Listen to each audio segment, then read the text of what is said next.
how to open GitHub repository in VS Code. So that's what I'm going to show you guys in the super quick and easy tutorial. So without further ado, let us begin. So first, what you want to do is to just go to the repository that you want to open.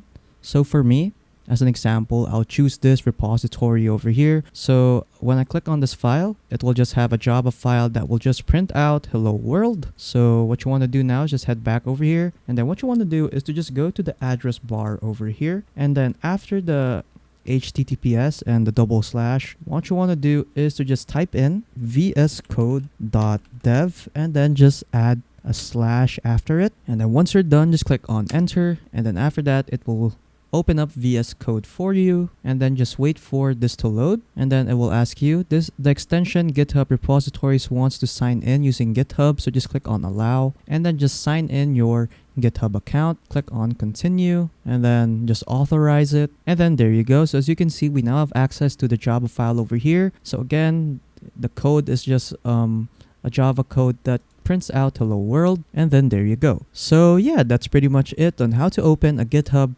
repository in Visual Studio Code.